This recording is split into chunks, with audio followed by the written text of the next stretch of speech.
समारोह में पधारे हुए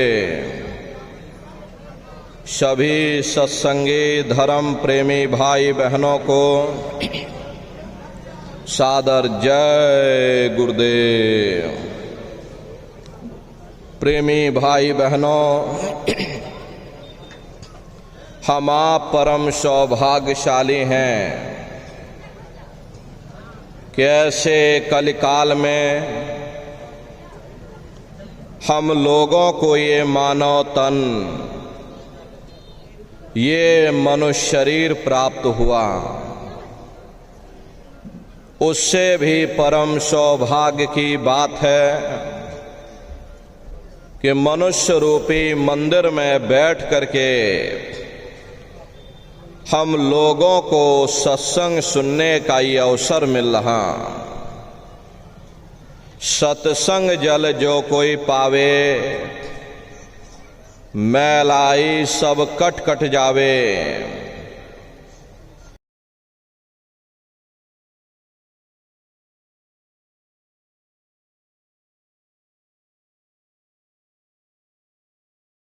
नहीं, नाच गाना ढोल और मजीरा नहीं, ये महात्माओं की अजर अमर वाणियां हैं। यदि आपने ध्यान से सुन लिया तो निश्चय ही आपको अपने मानव जीवन के उद्देश्यों के बारे में पता चलेगा। आखिर ये मनुष्य शरीर हमको क्यों मिला, क्या इसका उद्देश्य है, मरने के बाद हम कहाँ जाएंगे, हमारे बाल बच्चे कहाँ जाएंगे, हमारे रिश्ते नातेदार कहाँ जाएंगे और कैसे हमारी जीवात्मा का कल्याण होगा। इन सभी प्रश्नों की जानकारी आपको सत्संग के माध्यम से प्राप्त होगी। इसलिए प्रेमी भाई बहनों, जो भी वचनवाणियाँ थोड़ी बहुत आपको सुनाई जाएं, वचनों को बड़े ध्यान से सुनने और समझने की जरूरत है। महात्माओं के सत्संग में कभी किसी जात और बिरादरी, किसी कौम या मजहब या किसी भी व्यक्ति विशेष की कभी कोई निंदा चुगली आलोचना या किसी की यहाँ बुराई नहीं की जाती। सत्संग कैसे जानिए, जिते कै नाम वखान, सत्संग वह जगह है जहाँ केवल शब्द या नाम का प्रचार किया जाता, मालिक से मिलने का प्रेम और प्यार पैदा किया जाता।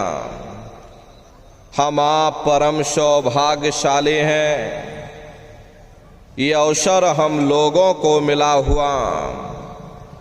जो भी वचनवाणियाँ आपको सुनाई जाएं, बड़े ही ध्यान से एक एक वचनों को सुनिएगा और उसे समझने की कोशिश करिएगा। प्रेमी भाई बहनों, यह मनुष्य शरीर हम लोगों को बड़े सौभाग्य से प्राप्त हुआ। ये जीवन बहुत अनमोल है। उस परम पिता परमात्मा ने हमको यह जीवन केवल इसीलिए दिया है ताकि हम जीते जी उस प्रभु की भक्ति करके अपनी जीवात्मा का कल्याण करा सकें। ये 5 तत्वों का पुतला, ये पंच भौतिक शरीर हम लोगों को एक निश्चित समय के लिए मिला हुआ, एक निश्चित समय को हम आप नहीं जानते हैं, किंतु जिसका ये मकान है, जिसका ये शरीर है, वो अवश्य ही जानता है। और समय पूरा हो जाने पर मकान मालिक जबरदस्ती इस मकान को खाली करवा लेगा। उस समय न जमीन जायदाद काम आएगी, ना ये धन संपत्ति काम आएगी। जीवात्मा को निकाल करके इस शरीर से बाहर कर दिया जाएगा। ये शरीर हमारा आपका यहीं जमीन पर गिर पड़ेगा, क्योंकि जीवात्मा के निकल जाने के बाद में ये शरीर सिर्फ एक माटी का पुतला है, उससे ज्यादा कुछ भी नहीं। आप इस मिट्टी के पुतले को ले जाकर शमशान भूमि पर जला करके राख कर दोगे। हमारा आपका नाम, हमारी आपकी ये जात और बिरादरी, जिसके लिए हम लोग लड़ते और झगड़ते थे, ये रुतबा, ये शानो शौकत उसे शमशान भूमि पर जल करके राख हो जाएगी। महात्मा प्रेम से जीवों को समझाते हैं कि भाई मिले नरदेह यह तुमको, बनाओ काज कुछ अपना और पचो मत या इस जग में, जानियो रैन का सपना। प्रेमी भाई बहनों, जैसे रात में हम लोग स्वप्न देखते हैं, हालांकि उस समय पर हमें स्वप्न सच मालूम पड़ता, असली प्रतीत मालूम होता है, लेकिन जब हम लोग सुबह उठते हैं, जब हमारी आँखें हैं, तब हमें होश आता है कि नहीं भाई, हम तो स्वप्न देख रहे थे, ये सब भ्रम है।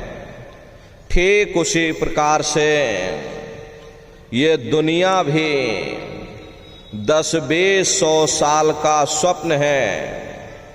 अब आप कहोगे हम जाग रहे, परंतु प्रेमी भाई बहनों, ऐसा हरगिज नहीं है। जिस दिन मौत का वक्त आएगा, हम लोग रोएंगे, हाय हाय करके चिल्लाएंगे कि हाय, हमने सारी जिंदगी यूं ही स्वप्न में गुजार दी, जागने का समय तो अभी आया था, जो कुछ करना था अभी करना था। लेकिन प्रेमी भाई बहनों, अब पछताए होत क्या, जब चिड़िया चुग गई खेत।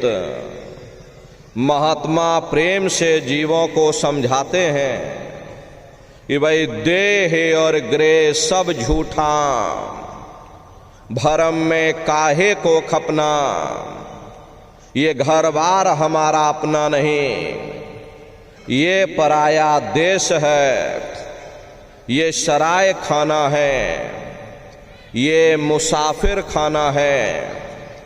ये शरीर भी तुम्हारा अपना नहीं, ये भी काल का पिंजरा है, किराए का मकान है, पराया मकान है। किसी को 40-50 साल के लिए मिला, किसी को 80-90-100 साल के लिए मिल गया।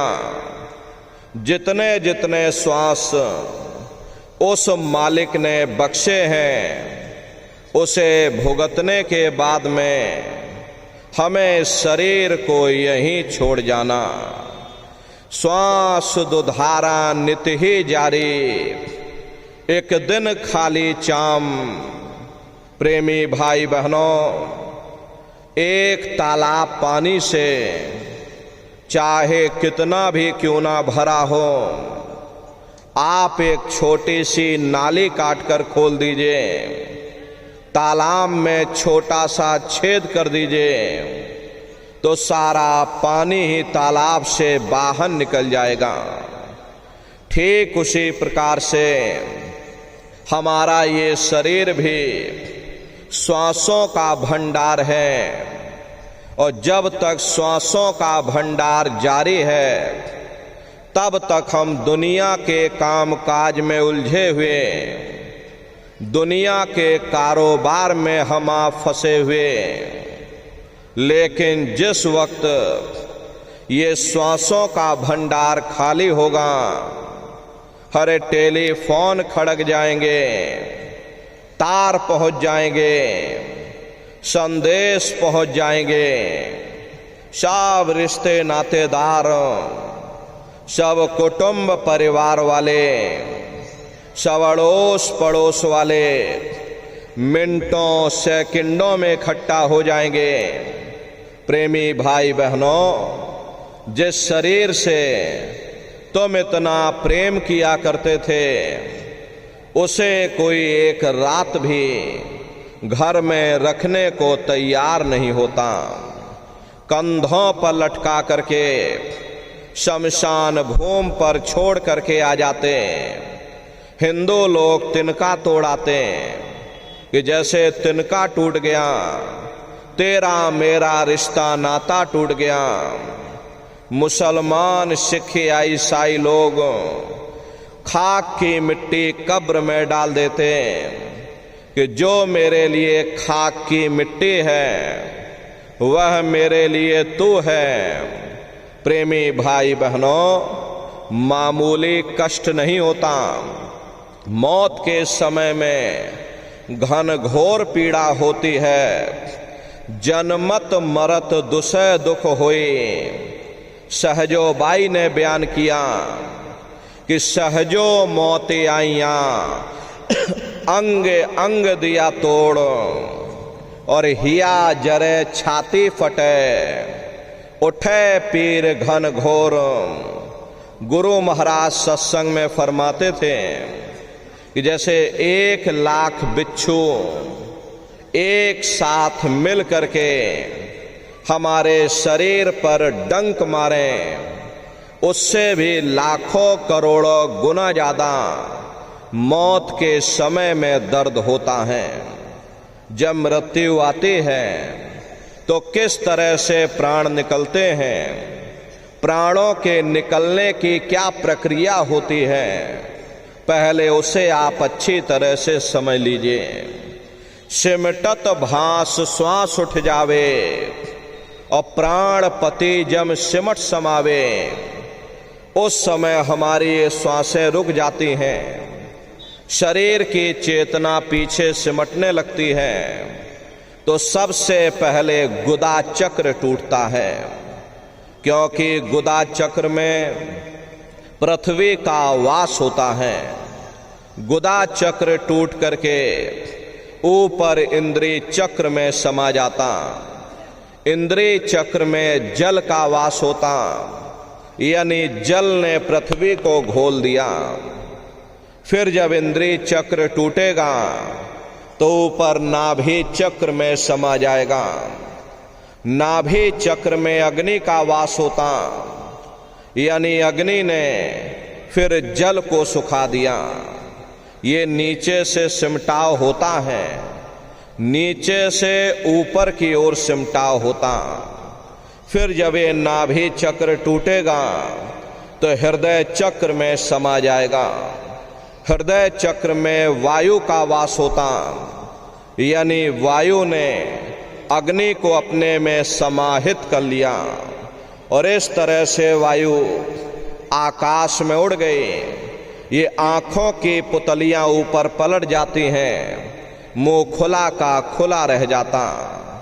महात्मा प्रेम से जीवों को समझाते हैं कि भाई जब यह कर्म कलाय उपजावे और बुद्धि सुरत की आन दबावे, जब यह जीवात्मा पांचों तत्वों को लांग करके जल पृथ्वी अग्नि वायु आकाश पांचों तत्वों को लांग करके ऊपर आती है तो काल दाढ़ में आन दबानी, और जब ढर के नैनन से पानी, जब काल अपनी दाढ़ में दबाता है तो उस समय नेत्रों से पानी निकलता, इंद्रियां टूट टूट करके चकनाचूर हो जाती, सब रिश्ते नातेदार खड़े रह जाएंगे, लगे टकटकी दिखे न भाई, वाही समय को करे सहाय। उस समय जीव टकटकी लगाकर देखता है कि कोई मेरी मदद कर दे, कोई मेरी सहायता कर दे, कोई मुझे इस पीड़ा से बचा ले। लेकिन प्रेमी भाई बहनों, सब नात रिश्तेदार खड़े रह जाते हैं, भाई बंधु सब देखते रह जाते हैं, डॉक्टर वैद्य हकीम सब घेरे रह जाते हैं, लेकिन उस समय आपको कोई बचा नहीं पाता। यमदूत आते हैं, प्राणों की डोरी को तोड़ देते हैं और जीवात्मा को खींच करके इस शरीर से बाहर कर दिया जाता। जैसे ही जीवात्मा शरीर से अलग हुई, ये शरीर हमारा मिट्टी हो जाता है। फिर इस मिट्टी को एक रात अपने घर में कोई रखने को तैयार नहीं होता। हरे आपके कितने भी सगे संबंधी क्यों ना हो, खास नात रिश्तेदार क्यों ना हो, लेकिन एक रात कोई घर में मट्टी रखने के लिए तैयार नहीं होते। कहते भाई जल्दी करो जल्दी करो, अब इनकी शक्ल देखने में हमको डर लग रहा, जल्दी से बाजार से कफन खरीद के लाओ, जल्दी से लकड़ियां खरीद के लाओ, जल्दी से चिता तैयार करो, इनको घर में से जल्दी से उठा ले जाओ, वहीं शमशान भूमि पर जला देना। ये जो घर में इनके कपड़े लत्ते पड़े हुए, हर इनके कपड़े लत्ते भी उठा ले जाओ, वहीं शमशान भूमि पर जला देना। जिस बिस्तर पर ये लेटे रहे, ये बिस्तर भी अशुद्ध हो गया, अब इनकी छुई हुई चीज हमको घर में एक नहीं चाहिए, इसलिए इनका बिस्तर भी उठा ले जाओ, वहीं शमशान भूमि पर जला देना। लेकिन उसने कोई सोने की अंगूठी पहनी होगी, गले में कोई सोने की चैन पहनी होगी, उसे धीरे से उतार करके जेब में रख लोगे, बस वही एक अशुद्ध नहीं होगा और बाकी सब अशुद्ध हो जाएगा।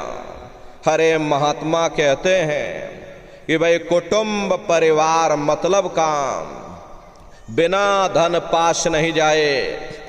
ये रिश्ते नातेदार, ये कुटुंब परिवार वाले, ये सब स्वार्थ के संगी साथी हैं। प्रेमी भाई बहनों, आज तुम्हारी जेब में पैसा है तो सब जैसे तैसे तुमसे रिश्तेदारियां कायम कर लेंगे, लेकिन आज जेब खाली हो जाए तो कोई किसी को याद करने वाला नहीं। 13 दिन बाद 13वीं मना दोगे, लड्डू पूड़ी पकवान बना करके खिला दोगे, फिर जाने वाले को कोई याद नहीं करता। अभी बूढ़े बुजुर्गों से पूछा जाए कि भाई क्या तुमको तुम्हारे माँ बाप की याद आती है, तो कहेंगे भाई नहीं आती। अरे क्यों नहीं आती? तुम्हारे माँ बाप थे, तुमको पाला पोसा बड़ा किया, खुद बेचारे भूखे रहे होंगे, तुम्हारा पेट पाला होगा, तुमको तुम्हारे माँ बाप की याद क्यों नहीं आती? क्योंकि तुम्हारे सामने तुम्हारे लड़के बच्चे हो गए, तुम्हारे नाती पोता पंती और संती हो गए, इसलिए तुम अपने माँ बाप की यादों को धीरे धीरे भूल गए और नई यादों में धीरे धीरे बस गए। ऐसे ही प्रेमी भाई बहनों, एक दिन सब तुमको भी भूल जाएंगे। कोई किसी को याद करने वाला नहीं। ये कहानी तो शमशान भूमि पर समाप्त हो गई। उधर देखो क्या होता, तुम्हारी जीवात्मा को ले जा करके ऊपर धर्मराज की कचहरी में पेश कर दिया जाएगा। वहां पलक झपकते ही तुम्हारे अच्छे बुरे कर्मों का हिसाब किताब हो जाएगा।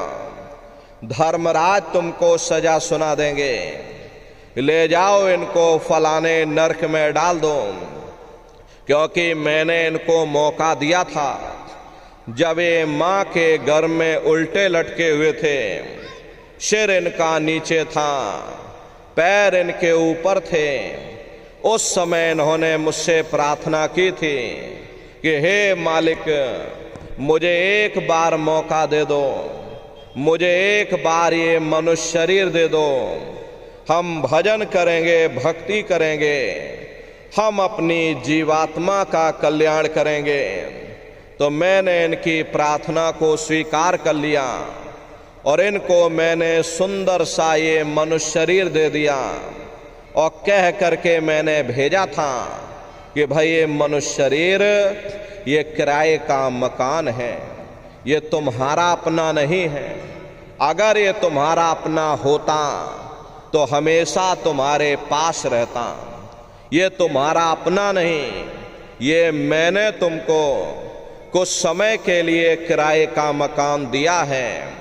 हाँ, तुम अपनी जीवात्मा को मेरे किराए के मकान में बैठा करके और मालिक की भक्ति करके अपनी जीवात्मा का कल्याण करा लेना। मैंने कुछ समय के लिए तुम सबको ये किराए का मकान दिया है। जब समय पूरा होगा तो मैं अपने सिपाहियों को भेजूंगा, उस समय पर तुम मेरे मकान को खाली कर देना। लेकिन इतना ध्यान रखना कि जैसा साफ सुथरा मैंने तुमको ये किराए का मकान दिया, वैसा ही साफ सुथरा तुम मुझको वापस लौटाना। लेकिन इस किराए के मकान में बैठ करके इन्होंने अच्छे बुरे कर्म कर डाले। मेरे किराए के मकान को इन्होंने अपने कर्मों से गंदा कर दिया, इसलिए कर्मों की सजा इनको मिलेगी। ले जाओ इनको फलाने नरक में डाल दो। हरे महात्मा कभी झूठ नहीं बोलते।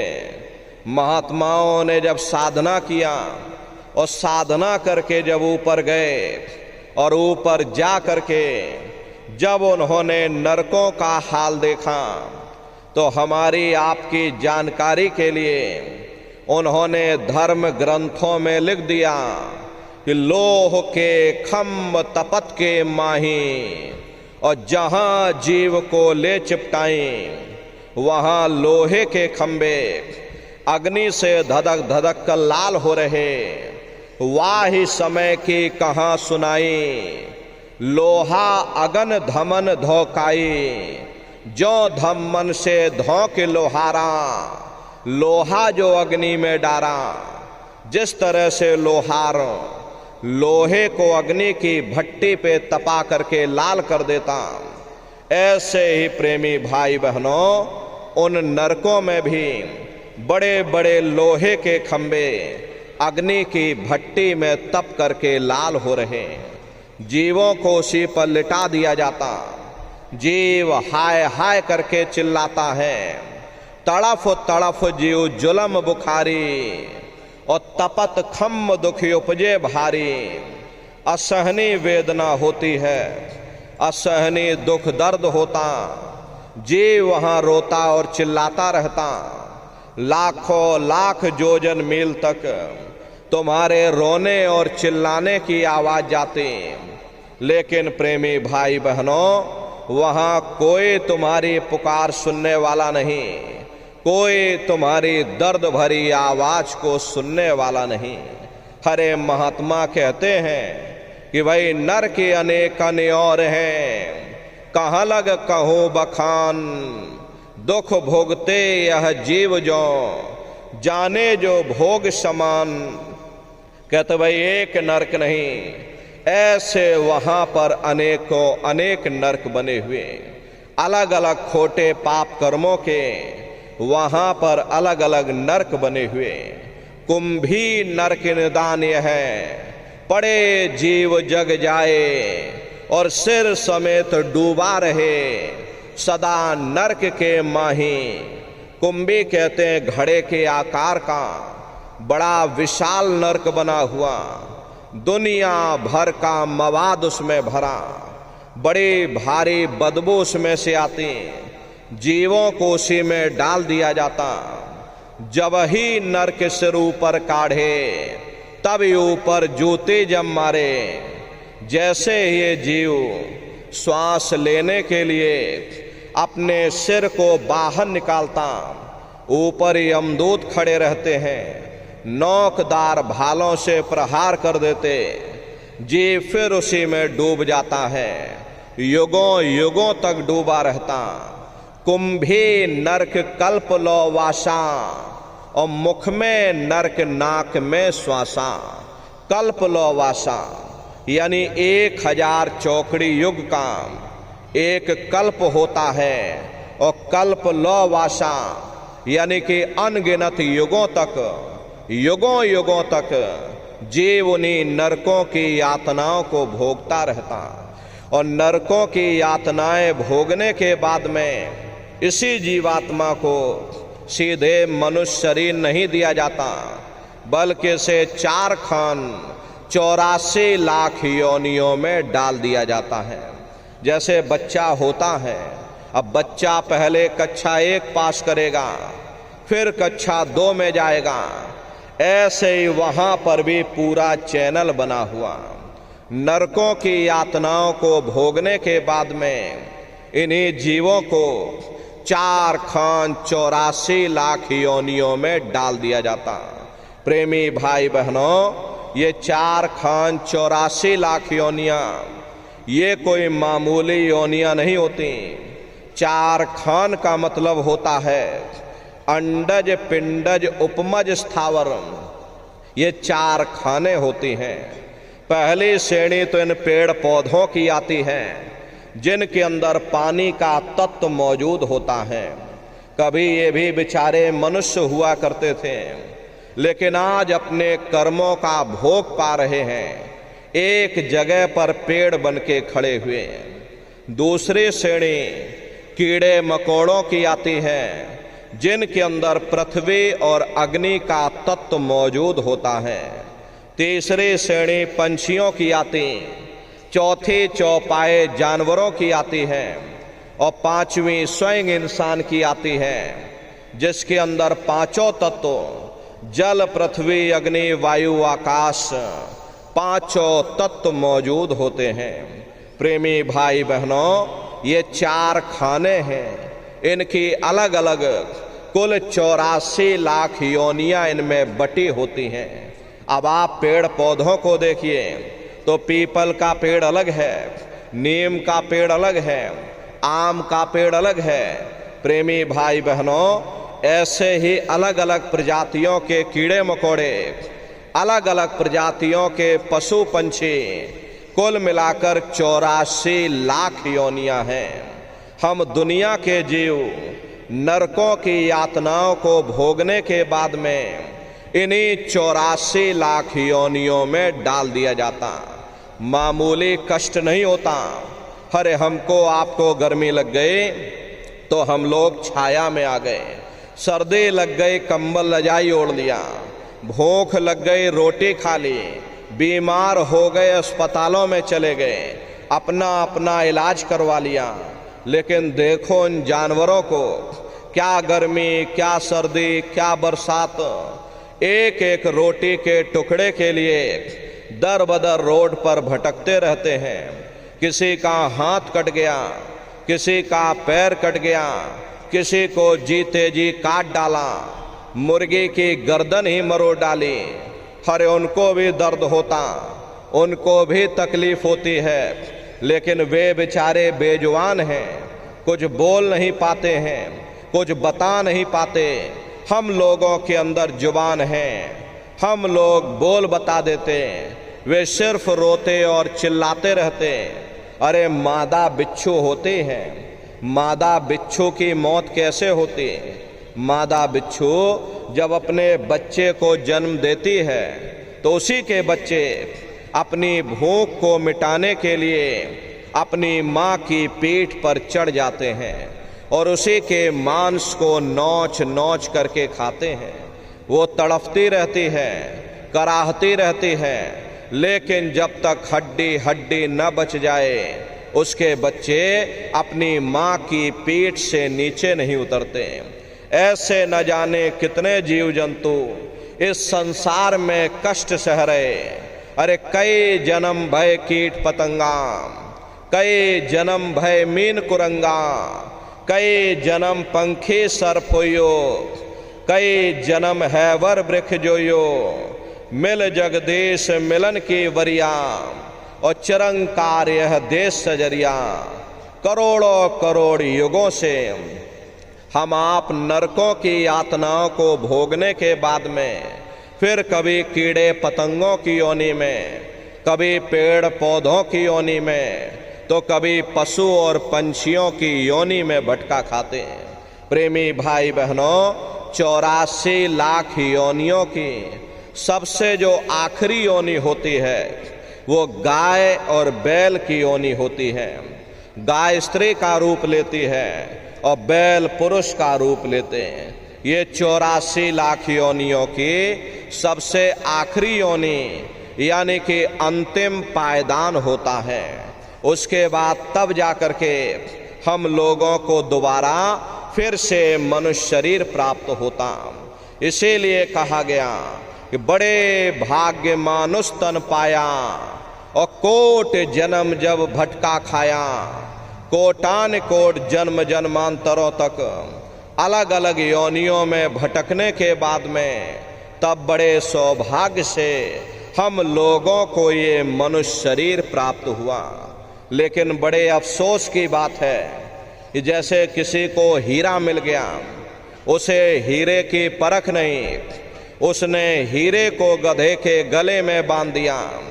ठीक उसी प्रकार से ये मनुष्य शरीर उत्तम से उत्तम है, लेकिन इंसान इसकी कद्र नहीं करता। खाने पीने ऐसो इसरत में अपने कीमती समय को और श्वासों की पूंजी को बर्बाद कर देता। महात्मा प्रेम से समझाते हैं कि भाई बड़े सौभाग्य से तुम लोगों को ये मनुष्य शरीर मिला। बड़े से बड़े देवी देवता भी इस मनुष्य शरीर को पाने के लिए तरसते हैं, क्योंकि उन नरकों से, इन 84 से निकलने का केवल एक ही दरवाजा है, वह केवल मनुष्य का शरीर है। इसी मनुष्य रूपी मंदिर में बैठ करके हम उस परमात्मा की भक्ति कर सकते हैं।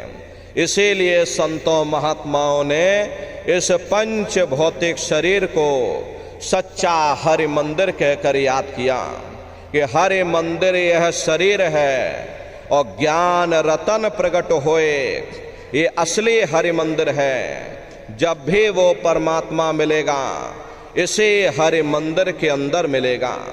इसी पंच भौतिक शरीर को ईसा मसीह साहब ने टेम्पल ऑफ लिविंग गॉड यानी जिंदा ईश्वर का मंदिर कहा।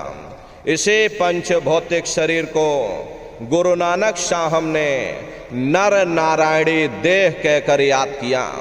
ये वो देह है जिसमें नारायण स्वयं विराजमान है। अरे वो नारायण जब भी मिलेंगे तुम्हें तुम्हारे अंदर मिलेंगे।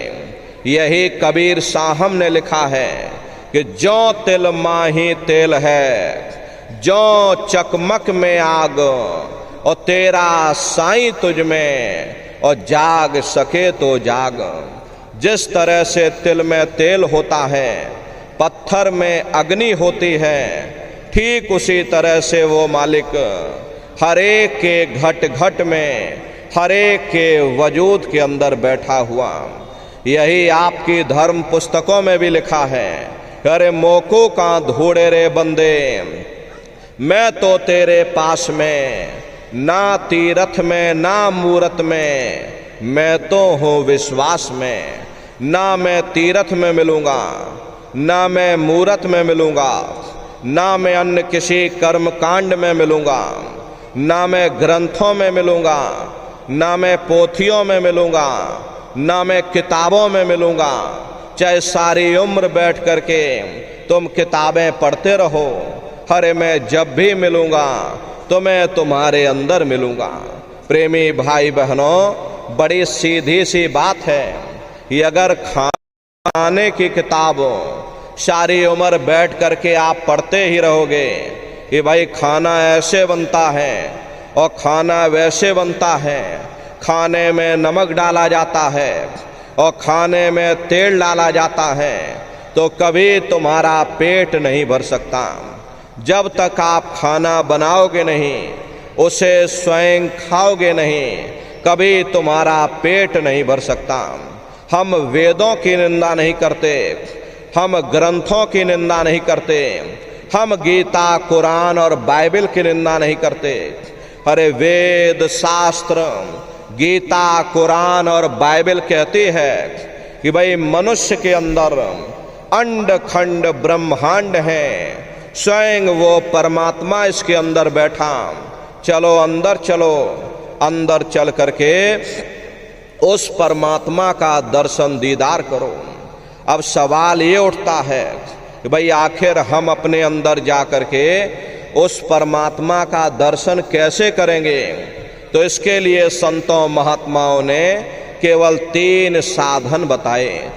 साधन 3 सारों वर्णे और साधन सब थोथे मान। इस कलयुग में उस मालिक को प्राप्त करने के लिए महात्माओं ने केवल 3 साधना बताई। पहला है सुमरन, दूसरा है ध्यान, तीसरा है भजन। सुमरन कहते हैं मालिक को याद करना, ध्यान कहते हैं अपनी दिव्य दृष्टि को खोलना, और भजन कहते हैं कान में उंगली डाल करके उस शब्द को सुनना, उस नाम को सुनना, उस देववाणी आकाशवाणी को सुनना जो 24 घंटे तुम्हारे अंदर गूंज रहे।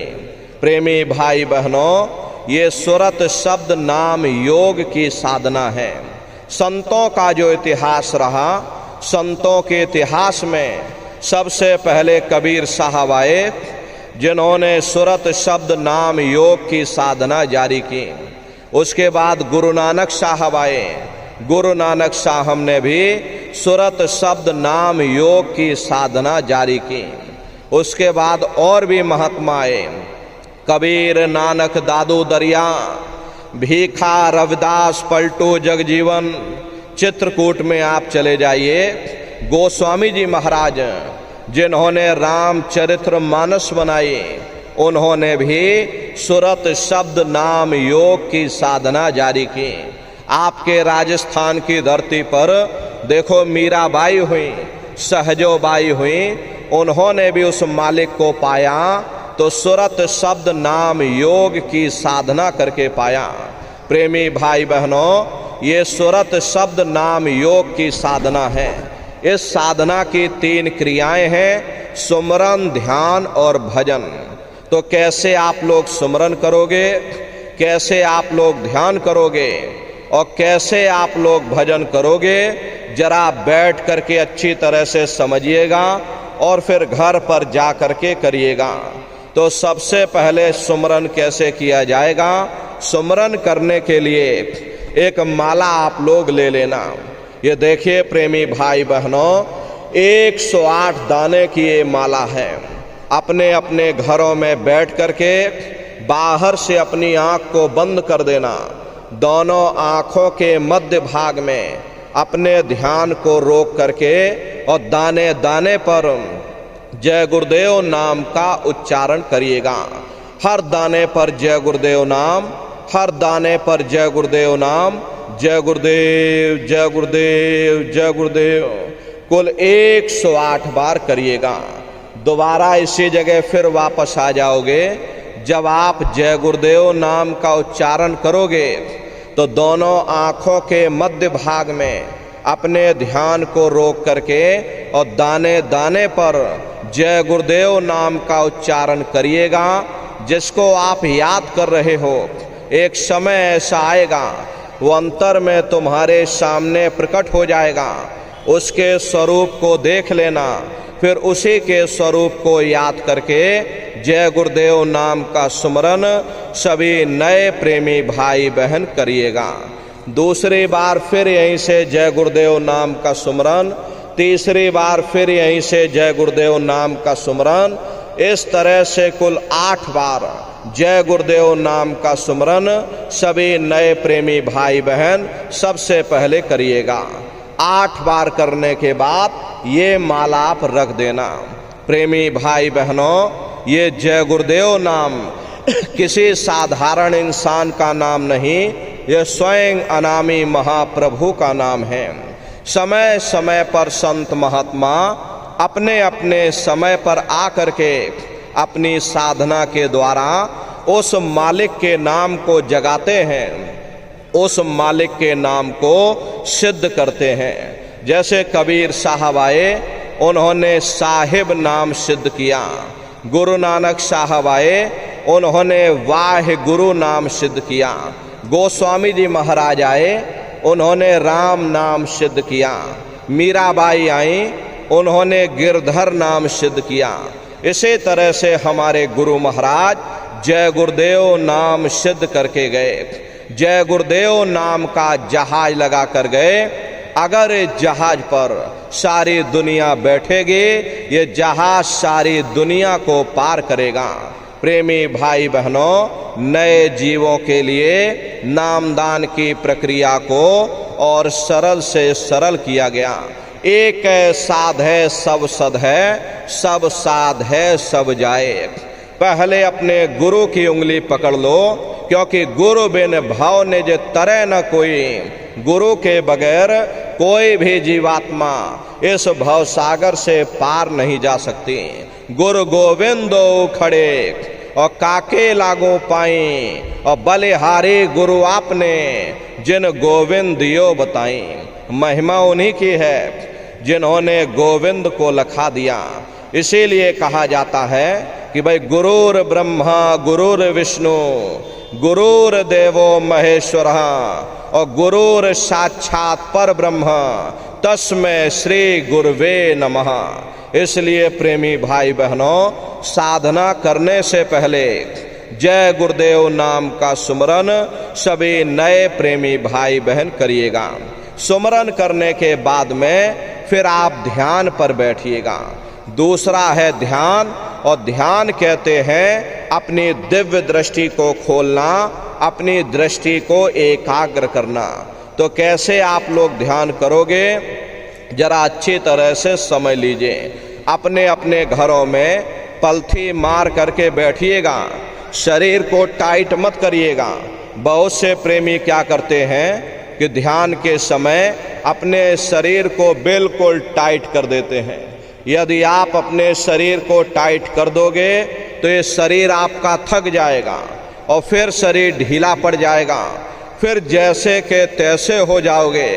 इसलिए पहले से ही अपने शरीर को बिल्कुल ढीला छोड़ देना। जितना आराम से आप बैठोगे उतना आपके लिए अच्छा रहेगा। तो ढीले बदन से बैठिएगा, आँखों को धीरे से बंद कर देना। इन आँखों पर भी कोई जोर मत देना। जैसे सोते समय धीरे से आँख को बंद करते हो, ऐसे ही धीरे से आँख को बंद कर देना। दोनों आँखों के मध्य भाग में दूर सामने देखिएगा, आपको अंधेरा दिखाई पड़ेगा। बस उसी अंधेरे में एक जगह पर अपनी दृष्टि को रोकिएगा। होशियारी यही रहे, ये आँखों की पुतलियाँ हिलने ना पाएं। शुरुआती समय में ये आँखों की पुतलियाँ हिलेंगी, लेकिन जब आप अभ्यास करोगे, करत करत अभ्यास ते और जड़मत होत सुजान, जब अभ्यास करते रहोगे तो ये आँखों की पुतलियाँ हिलना बंद हो जाएंगी। तो दूर सामने अंधेरे में एक जगह पर आप अपनी दृष्टि को एकाग्र करिएगा। उस समय किसी के बारे में सोचना नहीं, किसी के बारे में विचार मत करिएगा। शरीर को बिल्कुल हिलाना डुलाना नहीं, शून्य हो करके बस सामने अंधेरे को आप देखते रहो। जितना देर आपसे बन सके एक जगह बैठ करके बगैर हिलाए डुलाए आप उस अंधेरे को देखते रहना। देखते देखते देखते देखते आपकी दृष्टि अंधेरे में ठहर जाएगी, और जैसे ही आपकी दृष्टि उस अंधेरे में एकाग्र होगी तो सुई की नोक के बराबर काले में भी काला बिंदु, बड़ा चमकीला बिंदु होगा, तारे की तरह चम चम चम चम चमकेगा, वो सामने आपको दिखाई पड़ जाएगा। जब वो चमकदार बिंदु सामने दिखाई पड़ जाए तब आप अपनी दृष्टि को उस बिंदु पर एकाग्र करिएगा। जब आप अपनी दृष्टि बिंदु पर एकाग्र करोगे तो बिंदु के चारों तरफ से बड़ा भारी प्रकाश निकलेगा, चक्र की तरह से बहुरंगी प्रकाश होगा। वो प्रकाश धीरे धीरे बड़ा होता चला जाएगा। साधक इतना मोहित हो जाता है कि बिंदु को तो छोड़ देता है और दाएं बाएं प्रकाश को देखने में लग जाता। जब आप दाएं बाएं प्रकाश को देखने में लग जाओगे, क्योंकि प्रकाश उस बिंदु से निकल रहा और आपने बिंदु को ही छोड़ दिया, प्रकाश को देखने में लग गए, तो प्रकाश भी गायब हो जाएगा, वो बिंदु भी गायब हो जाएगा, फिर अंतर में अंधेरा छा जाएगा, फिर आपको उतनी मेहनत करनी पड़ेगी। इसलिए दाएं बाएं बिल्कुल मत देखिएगा। आपका निशाना उस बिंदु पर टिका रहे जिसमें से वो प्रकाश निकल रहा। वही बिंदु दरवाजा है, वही बिंदु खिड़की है, उसी को हरि का द्वार यानी कि हरिद्वार कहा गया। बहुत विशाल वो दरवाजा है। ये संसार कुछ नहीं है।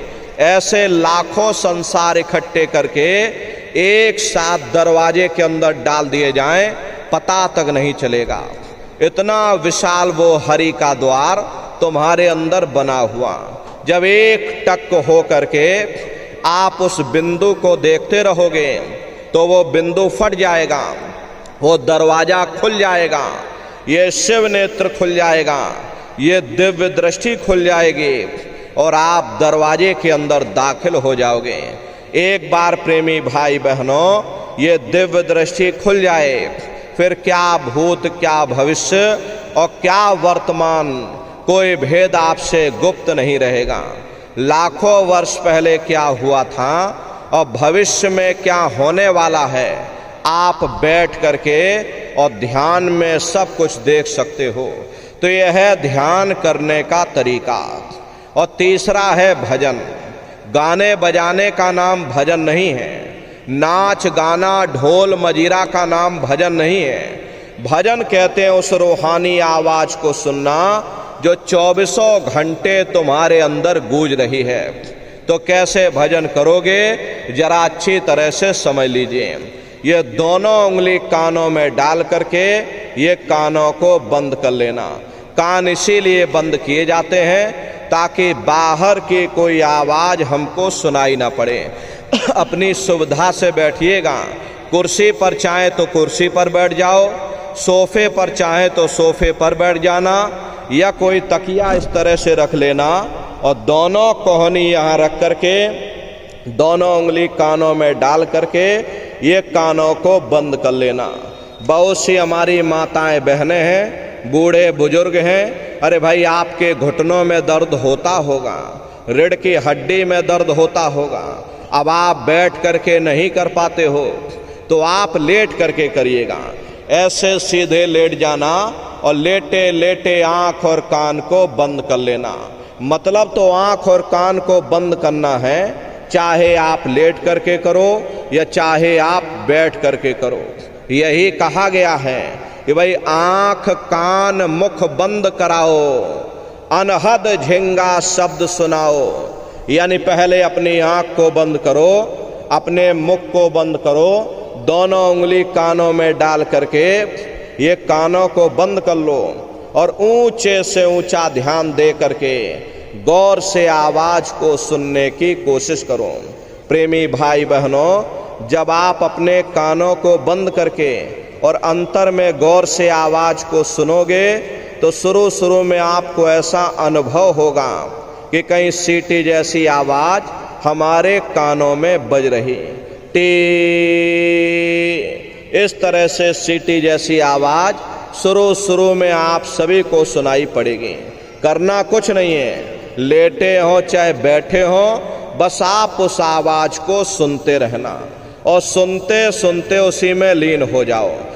जब आप उसमें लीन हो जाओगे तो कुछ समय बाद में दोबारा आपको अनुभव होगा कि कहीं बड़ी दूर से एक महीन आवाज, घंटे और शंख की आवाज हमारे कानों में बज रही। जैसे मंदिरों में घंटियां बजती हैं, टन टन टन, तो बाहर तो आपने नकल किया। महात्माओं ने कहा था ये शरीर तुम्हारा सच्चा हरि मंदिर है। इसे हरि मंदिर के अंदर 24 घंटे वो घंटे और शंख की आवाज गूंज रही। उसी घंटे शंख की आवाज को महात्माओं ने शब्द कहा। अरे आपकी धर्म पुस्तकों में लिखा है कि पोथी पढ़ पढ़ जग मुआ, पंडित भया न कोई, और 2.5 अक्षर प्रेम का पढ़े सो पंडित हुई। दुनिया वाले कहते हैं कि 2.5 अक्षर का मतलब प्रेम है। अरे प्रेम नहीं है, प्रेम में तो मात्रा लगी हुई। यहाँ पर जिस 2.5 अक्षर का वर्णन उन महात्माओं ने किया है वो है शब्द शा, आदा, बा और दा। उसी शब्द को महात्माओं ने नाम कहा। कलयुग जोग न जग न ज्ञाना, एक आधार नाम गुण गाना। और कलयुग केवल नाम आधारा, और सुमेर सुमेर नर उतरहि पारा।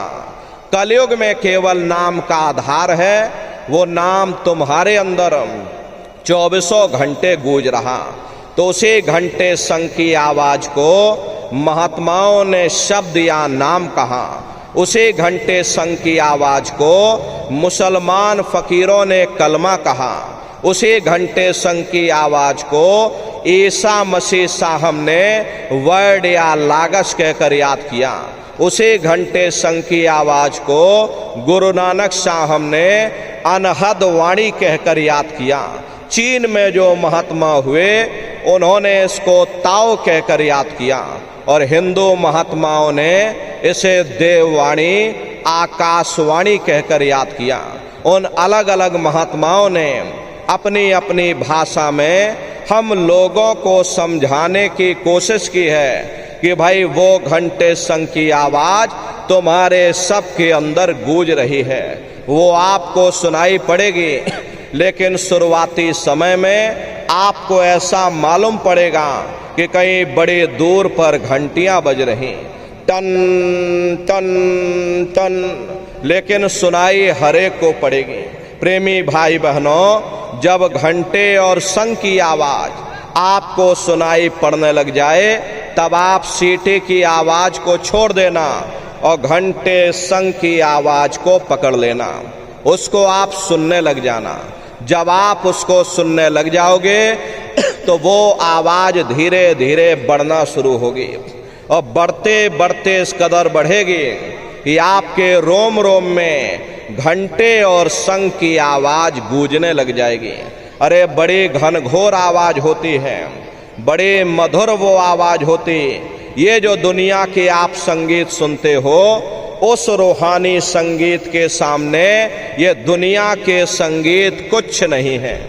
जब आप उस रूहानी संगीत को सुनोगे, इतना भारी आनंद आपके ऊपर छा जाएगा, इतनी खुशी आपको होगी, ऐसा नशा आपके ऊपर चढ़ जाएगा कि आप सारी दुनिया को भूल जाओगे, इतना आप उस आवाज में खो जाओगे।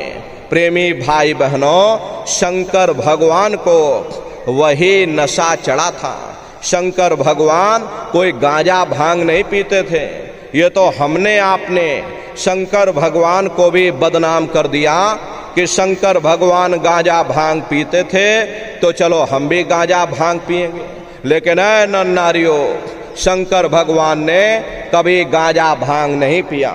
शंकर भगवान जिस नशे में लीन रहते थे वो नाम का नशा था, वो ध्यान का नशा था, वो भक्ति का नशा था। जब आप उस आवाज को सुनोगे तो आपको भी वो नशा चढ़ जाएगा, क्योंकि उस आवाज में चुंबक है। जब आप उस आवाज को सुनोगे तो वो आवाज आपको अपनी ओर खींचेगी, और जब खिंचाव होगा तो जीवात्मा का फैला हुआ प्रकाश ये 9 दरवाजों से सिमटने लगेगा। अब ये 9 दरवाजे कौन कौन से हैं? देखो प्रेमी भाई बहनों, अब आप अच्छी तरह से समझिएगा, ये बहुत बड़ा विज्ञान है। दुनिया का विज्ञान जब समाप्त हो जाएगा तो ये विज्ञान प्रारंभ होगा। तो 9 दरवाजे कौन कौन से हैं? 2 आंख, 2 कान, 2 नाक के सुराख, 1 मुंह और 2 मलमूत्र का रास्ता, ये शरीर के 9 दरवाजे हैं। सबसे पहला दरवाजा गुदा चक्र आता है। गुदा चक्र में गणेश जी वास करते हैं। गणेश जी वहाँ के मालिक हैं। ये 4 दल का कवल है। यहाँ पर पृथ्वी तत्व पाया जाता है। उसके ऊपर इंद्रिय चक्र आता है। इंद्रिय चक्र में ब्रह्मा जी वास करते हैं। ये 6 दल का कवल है। यहाँ पर जल तत्व पाया जाता है। उसके ऊपर ये नाभि चक्र आता है। नाभि चक्र में विष्णु जी वास करते हैं। ये 8 दल का कवल है। यहाँ पर अग्नि तत्व पाया जाता है। उसके ऊपर ये हृदय चक्र आता है।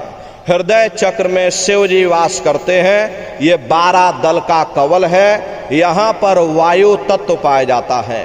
अरे वास तो वो ऊपरी मंडलों में करते हैं, लेकिन उनका प्रकाश, उनकी किरणें इन चक्रों पर पड़ती हैं। उसी के ऊपर ये कंठ चक्र आता है। यहाँ पर आद्या महाशक्ति की किरणें पड़ती हैं और ये 16 दल का कवल है। और आप सबसे ऊपर, तुम्हारी जीवात्मा सबसे ऊपर दोनों आँखों के मध्य भाग में बैठी है, जहाँ पर देवियाँ बिंदी लगाती हैं और पुरुष जहाँ पर टीका लगाते हैं। ये बिंदी और टीका यहाँ पर हम लोग इसीलिए लगाते हैं क्योंकि यहीं पर हमारी जीवात्मा बैठी है, उसका श्रृंगार किया जाता है। तो ये 10वां द्वार है जहाँ पर तुम्हारी जीवात्मा बैठी हुई। इसी 10वें दरवाजे पर बैठ करके ये जीवात्मा अपने प्रकाश को 9 दरवाजों में फैलाती है, जिससे आपका ये शरीर चलता है, आपके हाथ और आपके पांव चलते हैं। जब आप भजन करोगे और घंटे शंख की आवाज को सुनोगे तो उस आवाज में चुंबक है। वो आवाज आपको अपनी ओर खींचेगी, और जब खिंचाव होगा तो जीवात्मा का फैला हुआ प्रकाश ये 9 दरवाजों से सिमट करके यही 10वें दरवाजे पर इकट्ठा हो जाएगा। और जैसे ही सारी चेतना, सारी शक्ति यहाँ पर इकट्ठी हुई, तुरंत शब्द जीवात्मा को खींच करके इस शरीर से बाहर कर देगा। फिर आप अपनी आंखों से देखिएगा कि हमारा शरीर ये है, हम ये खड़े हैं। आप अपने शरीर से अलग हो जाओगे।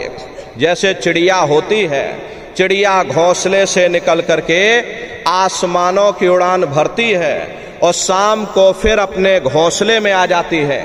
ऐसे ही तुम्हारी ये जीवात्मा इस शरीर रूपी घोंसले से निकल करके ब्रह्मांडों की सैर करेगी, देवी देवताओं के दर्शन करेगी, राम और कृष्ण के दर्शन करेगी, और घूम करके फिर अपने शरीर रूपी घोंसले में वापस चली आएगी। प्रेमी भाई बहनों, अरे ब्रह्मा विष्णु महादेव जिनकी सारी दुनिया पूजा करती है, आप सभी लोग ब्रह्मा विष्णु महादेव की पूजा करते हो, लेकिन कभी आपने विचार नहीं किया। आपने बहुत कथाएं सुनी होंगी, बहुत भागवतों में आप गए होंगे, लेकिन कभी आपने ये नहीं विचार किया भाई जिनकी हम पूजा कर रहे हैं, आखिर ये लोग हैं कौन, ये कहाँ पर रहते हैं, ये क्या काम करते हैं, अरे इनके माँ बाप कौन हैं, राम कौन है, कृष्ण कौन है, ईश्वर कौन है, ब्रह्म कौन है, पार ब्रह्म कौन है, ये कहाँ पर रहते हैं, तो जरा संक्षिप्त में आप समझिएगा। क्योंकि अगर हम इसका वर्णन करेंगे तो लाखों वर्ष हमको लग जाएंगे, एक लोक का वर्णन नहीं हो पाएगा। इतने विशाल लोक ऊपर बने हुए, लेकिन संक्षिप्त में हम आपको बता रहे हैं कि किन किन मंडलों को पार करते हुए तुम्हारी ये जीवात्मा अपने 5वें मंडल पर यानी कि सचखंड में पहुंचेगी। प्रेमी भाई बहनों, जब आप भजन करोगे और घंटे शंख की आवाज को पकड़ करके जब आप शरीर रूपी घोंसले से बाहर निकल जाओगे, तो उसी घंटे शंख की आवाज को पकड़कर ये जीवात्मा ब्रह्मांडों की चढ़ाई करती है। पलक झपकते यह जीवात्मा खरबों योजन ऊपर चली जाती है। ये चांद, सूरज, सितारों को पार करने के बाद सबसे पहले जो आपको लोक मिलेगा, उसे महात्माओं ने शिवलोक कहा। शिवलोक वो तमोगुणी स्थान है। वहाँ के मालिक शिव जी हैं, वो पार्वती जी के साथ उस लोक में विराजमान हैं। चैतन्य धार जो ऊपर से आ रही, जैसे महात्माओं ने गंगा कहा, वह अपना केंद्र बिंदु शिवलोक को बनाती है। इसीलिए शिव जी की जटा में ये गंगा दर्शाई जाती हैं। इस लोक में असंख्यों जीवात्माएं रहती हैं और ये सभी जीवात्माएं शिव स्वरूप में मौजूद होती हैं। जब आप वहां पर पहुंचोगे और शिव जी का जब प्रत्यक्ष दर्शन करोगे, तो आपका स्वरूप भी शिव के समान यानी कि शिव स्वरूप हो जाएगा। शिव जी का दर्शन करने के बाद फिर जब आप ऊपर चढ़ोगे, उसी के ऊपर ब्रह्मा जी का लोक आएगा। ब्रह्मा जी का लोक वो रजोगुणी स्थान है। वहाँ के मालिक ब्रह्मा जी हैं, वो गायत्री, सावित्री और सरस्वती के साथ उस लोक में विराजमान हैं। और ब्रह्मा जी का दर्शन करने के बाद फिर घंटे शंख की आवाज को पकड़ करके फिर जब आप ऊपर चढ़ोगे, उसी के ऊपर विष्णु लोक आएगा। विष्णु लोक वो सतोगुणी स्थान है। वहाँ के मालिक विष्णु जी हैं। उनका बड़ा मनमोहक स्वरूप है। उनकी 4 भुजाएं हैं और चारों भुजाओं में शंख, गदा, पद्म और चक्र सुशोभित है। और आप क्षीर सागर में लक्ष्मी जी के साथ विराजमान हैं। ये तीनों देवता ब्रह्मा, विष्णु और महादेव अपने अपने लोक में बैठ करके राज कर रहे हैं। एक रचयिता है जो जीवों को रचता है, एक पालनहार है जो जीवों को पालता है, और एक संहार करता है जो जीवों को नष्ट कर देता है। एक का काम है घड़े को बनाना, एक का काम है घड़े की सुरक्षा करना, और एक का काम है घड़े को फोड़ देना। इनकी जो माता हैं वो आद्या महाशक्ति हैं। प्रेमी भाई बहनों, उसी के ऊपर प्रेमी भाई बहनों सबसे पहला देश पड़ेगा, या यूं कह लीजिए कि पहली राजधानी पड़ेगी, जिसे महात्माओं ने सहस दल कवल कहा। वो राजधानी है। ये ब्रह्मा, विष्णु, महादेव के जो लोक हैं, उस राजधानी के अंतर्गत आने वाले जिले हैं। आप इस तरह से समझिए, जैसे आपके उत्तर प्रदेश की राजधानी लखनऊ है, अमेठी आपका जिला बन गया। इसी तरह से प्रेमी भाई बहनों, वो सहस दल कवल राजधानी है। राजधानी का जो मालिक है वो निरंजन भगवान है। ये ब्रह्मा, विष्णु, महादेव ये निरंजन भगवान के ही पुत्र हैं। और ये आद्या महाशक्ति ये निरंजन भगवान की अर्धांगिनी है। निरंजन भगवान स्वयं तीनों लोकों के मालिक हैं। उन्हीं को त्रिलोकीनाथ कहा जाता है। हिंदू उन्हीं को परमात्मा कहते, मुसलमान उन्हीं को खुदा कहते, ईसाई उन्हीं को गॉड कहते हैं।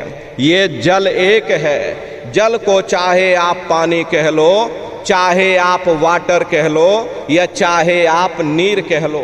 इसी तरह प्रेमी भाई बहनों, वो परमात्मा भी एक है। घंटे और शंख की आवाज जो हर इंसान के अंदर गूंज रही है वो आवाज उन्हीं के मुखार बिंद से हो रही। निरंजन भगवान का जो स्वरूप है वो ज्योति स्वरूप है। हजार बातें की अखंड ज्योति वहां पर बराबर जल रही। अरे हम आप यहाँ मंदिरों में ज्योत जलाते हैं, ये तो हम आप उसकी नकल करते हैं। महात्माओं ने आपको चिन्ह बता दिया कि भाई उनका ऐसा स्वरूप है, तो हम लोग यहाँ पर नकल करने लगे। इस ज्योति में तेल की जरूरत पड़ती है और बाती की जरूरत पड़ती है, लेकिन वो अखंड ज्योति वहां पर ऐसी जल रही जिसमें ना तेल की जरूरत है और ना बाती की जरूरत है। पलटू साहब ने जिक्र किया है कि उल्टा कुआ गगन में और तिसमें जरे चिराग, और तिसमें जरे चिराग, बिना रोगन बिन बाती, और 6 ऋतु 12 मास जरत रहे दिन राती। और सतगुर मिले जो होए ताहि की नजर में आवे, और बिन सतगुर नहीं कोई वाह को दर्शावे। वो अखंड ज्योति ऐसी है जिससे पूरा ब्रह्मांड प्रकाशवान हो रहा। जितनी भी अवतारी शक्तियां आई, राम आए, राम को वहीं से नीचे उतारा गया। इसीलिए उस देश को अयोध्या नगरी या कौशलपुर देश भी कहा गया। अरे गोस्वामी जी महाराज जब साधना करके वहां पहुंचे, तभी गोस्वामी जी महाराज ने रामचरित्र मानस में लिख दिया। क्या उन्होंने रामचरित्र मानस में लिखा? देखो प्रेमी भाई बहनों, गोस्वामी जी महाराज ने रामचरित्र मानस में जो भी लिखा है वो सब अंतर का भेद लिखा है, लेकिन हम लोग बाहर मुखी क्रियाओं में फंसे हुए, इसीलिए हम लोग अर्थ का अनर्थ कर देते हैं। तो गोस्वामी जी महाराज ने रामचरित्र मानस में लिखा है कि मोद्यो नैन त्रिशत में भयो, पुण्य चितवत कौशलपुर गयो। जब मैंने अपने बाहर की आंख बंद की, मेरी अंतर की आंख खुल गई और मैं क्या देख रहा हूं, मैं कौशलपुर देश में पहुंच गया। मोहे विलोक राम मुस्काई, मुझे देख करके राम भगवान प्रसन्न हो गए। उन्होंने ऊपर जाने का मुझे रास्ता दे दिया। मैं ऊपर जा करके क्या देख रहा हूं, उधर माज सुने अंडज राया, देखें बहु ब्रह्मांड निकाया, अति विचित्र ताह लोक अनेका, रचना अधिक एक तेका। विचित्र विचित्र भांत के वहां पर लोग बने हुए, एक से बढ़कर एक सुंदर सोने के वहां पर महल बने हैं जिनकी शोभा अवर्णीय है। प्रेमी भाई बहनों, वो असली अयोध्या नगरी है, वो राम भगवान का देश है। जब आप वहां पर पहुंचोगे और वहां की रचनाओं को देखोगे तो देखते ही रह जाओगे, ये क्या ईश्वर की लीला है, कैसी उसकी कारीगरी है, अनंत उसकी सत्ता है, अनंत ही उसका प्रकाश है। अरे उसी आनंद को पाकर के बड़े बड़े राजे महाराजाओं ने अपने राजकाज पर ठोकरें मार दी और जंगलों में जाकर के नंगे हो करके नाचने लगे। मीराबाई को जब ये दौलत मिल गई, मीराबाई ने राजपाट छोड़ दिया। अब मीराबाई कहने लगी, मैं मिल जाए पाए पीऊ अपना, तब मेरे पीर बुझानी और मेरा सुरत शब्द सहलानी। कबीर साहब को जब ये दौलत मिल गई और अन्य महात्माओं को जब ये दौलत मिल गई, उन्होंने जब साधना करके ऊपर चढ़े, ऊपर चढ़ करके जब वहां के लोक को देखा तो उन्होंने कलम तोड़ करके लिख दिया, ये अचरज देखा भारी साधो, अचरज देखा भारी रे, और बिना बजाए निस्दिन बाजे, घंटा शंख नगारी रे, और बहरा सुन सुन मस्त होत है, तन की खबर बिसारी रे, और बिन भूमि के महल बना है, तामे जोत जारी रे, अंधा देख देख सुख पावे, और बात बतावे सारी रे, और जीता मरकर फिर जी जावे, बिन भोजन बलधारी रे, और ब्रह्मानंद संत जन बिरला, कोई समझे बात हमारी रे। प्रेमी भाई बहनों, वो असली अयोध्या नगरी है, वो राम भगवान का देश है। राम जी का दर्शन करने के बाद फिर तुम्हारी ये जीवात्मा दूसरे मंडल के शब्द को पकड़ करके दूसरे मंडल की चढ़ाई करेगी। श्याम तज श्वेत को गहना, सुरत को तान धुन सुनना, और बंक के द्वार धस बैठो, और त्रिकुटी जाए कर लेना। उसी के ऊपर दूसरा देश आता है जिसे महात्माओं ने त्रिकुटी देश कहा। वहाँ के जो मालिक है वो ब्रह्म है, वहीं से मन और माया की उत्पत्ति हुई, वहीं से तीन गुण रजोगुण तमोगुण सतोगुण, तीनों गुणों की उत्पत्ति वहीं से हुई। ये जो आपके वेद हैं, अरे वेदों को सारी दुनिया पढ़ती है, वेदों की भी उत्पत्ति उसी स्थान से हुई है। अरे महात्मा कहते हैं कि भाई त्रिकुटी महल में विद्या सारा, घन हर गरजे बजे नगारा, और लाल वरन सूरज उजियारा। वहां पर दो धुनें, बादलों की गर्जन और मृदंग की आवाज उस लोक में गूंजती रहती है। जैसे पहले स्थान पर राम भगवान के देश में घंटे और शंख की आवाज गूंजती है, ऐसे ही दूसरे मंडल पर यानी कि ब्रह्म के देश में बादलों की गर्जन और मृदंग वहां पर बजता रहता है। ओम का जाप बराबर वहां होता रहता। ब्रह्म का जो स्वरूप है लाल वरण सूरज उजियारा, ये सूरज कुछ नहीं है। अरे ऐसे लाखों लाख सूर्य इकट्ठे करोगे तो वहां का एक सूर्य बनेगा। प्रेमी भाई बहनों, ब्रह्म का जो स्वरूप है वो सुबह के लाल सूर्य के समान है, इसीलिए वहां का पूरा ब्रह्मांड लाल है। जहां तक आपकी निगाह जाएगी ब्रह्म देश में चारों तरफ आपको लाल ही लाल नजर आएगा। महात्मा जब साधना करके वहां पहुंचे तभी महात्माओं ने लिख दिया कि लाली मेरे लाल की, और जित देखो तो लाल, और लाली देखन में गई और मैं भी हो गई लाल। वो पूरा ब्रह्मांड ही लाल है।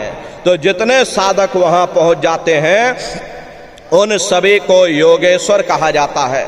जैसे व्यास जी हुए, वशिष्ठ जी हुए, वाल्मीकि जी हुए, इन सब की पहुंच वहीं तक थी।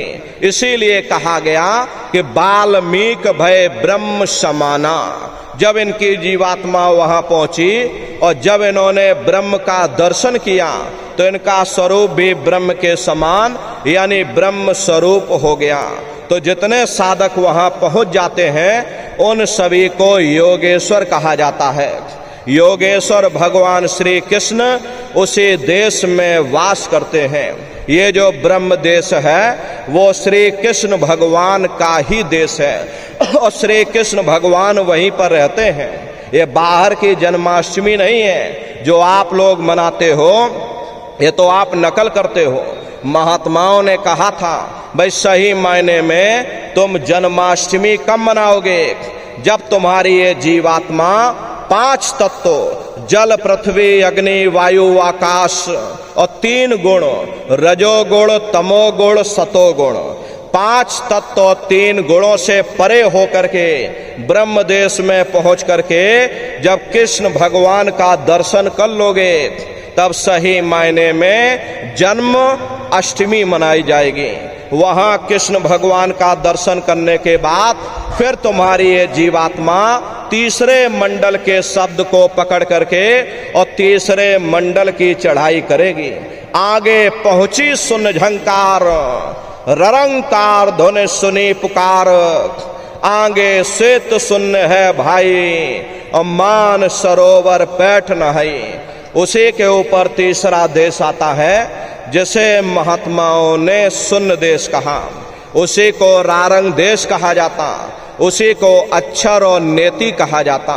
वहाँ के जो मालिक हैं वो रारंग पुरुष यानी कि पर ब्रह्म पुरुष हैं। वहाँ किंगरी और सारंगी दो धुनें उस लोक में गूंजती रहती हैं। और पार ब्रह्म पुरुष का जो स्वरूप है वो पूर्णमासी के चंद्रमा के समान बड़ा ही मनमोहक स्वरूप है। इसी स्थान पर प्रेमी भाई बहनों एक बहुत बड़ा अमृत का सरोवर बना है, जिसे महात्माओं ने मान सरोवर कहा।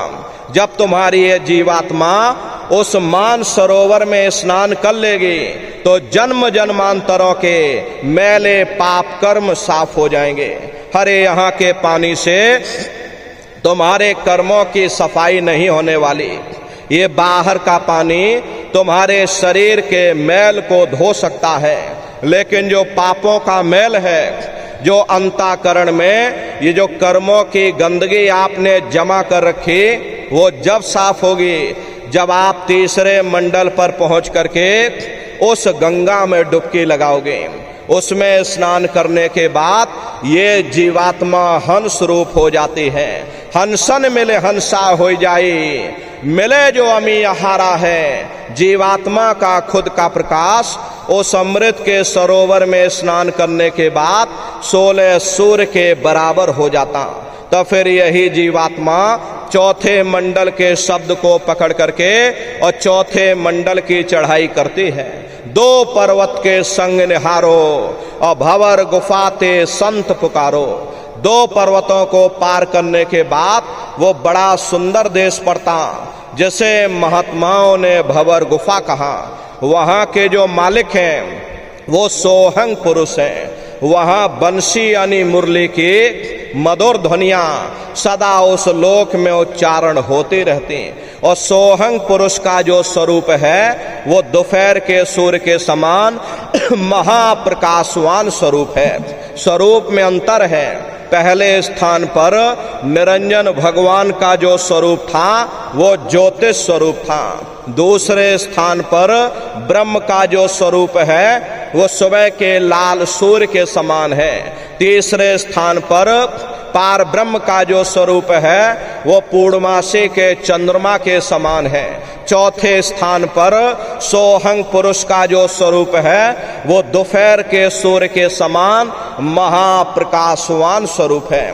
वहाँ के धनी का दर्शन करने के बाद ताके परे धाम सतनामा और बीन बजे सतलोक ठिकाना। सोहंग देश के ऊपर वो 5वां देश आता है, जिसे महात्माओं ने सचखंड देश कहा। वो सचखंड देश अजर अमर अविनाशी सदा एक रस रहने वाला देश है। वहाँ न काल है, न कर्म है, न दुख है, न संताप है, न पुण्य है, न पाप है। जो जीवात्माएं वहाँ पहुँच जाती हमेशा के लिए जन्म मरण के बंधनों से आजाद हो जाते। वहाँ के जो मालिक हैं वो सतपुरुष भगवान हैं, जिनके रोम रोम में खरबों खरब सूरज चांद सितारे प्रकाशवान। वही हमारे आपके सच्चे मालिक हैं, वही हमारे आपके सच्चे पिता हैं। अरे हमको आपको वहीं से नीचे उतारा गया और फिर शब्द को पकड़ करके शब्द शब्द पौड़ी पर चढ़कर और पहुंचो सचखंड सतनाम। तो शब्द कब पकड़ में आएगा? जब आप भजन करोगे। और भजन कैसे किया जाएगा जरा अच्छी तरह से आप समझ लीजिए। ये आंख और कान को बंद करिएगा, लेकिन मन को रोकिएगा। ऐसे समय पर तुम्हारा ये मन जरूर भागेगा। अभी आप यहाँ सत्संग में बैठे हो, शरीर तुम्हारा यहाँ बैठा, लेकिन मन सारी दुनिया में भाग रहा। किसी को पानी पीने जाना है, ये मन पानी पीने पहुंच गया। कोई बाल बच्चों को घर में छोड़कर आया, मन बाल बच्चों में पहुंच गया। कोई दुकान दफ्तर छोड़ करके आया, ये मन दुकान दफ्तर में पहुंच गया। कोई खेती बाड़ी छोड़ करके आया, शरीर बेचारा यहाँ बैठा और मन खेत में धान में पानी लगा रहा। तो ऐसे भजन से कोई लाभ नहीं होगा। जिन्होंने मार मन डाला उन्हीं को सूरमा कहना, और बड़ा बैरी ये मन घट में इसी का जीतना कठना। अगर दुनिया में कोई हमारा दुश्मन है वो केवल हमारा मन है। ये मन रूपी रावण कब मरेगा? जब 9 द्वारों पर फतेह हासिल करके तुम यहाँ 10वें द्वार पर चढ़ जाओगे, तब सही मायने में दशहरा मनाई जाएगी।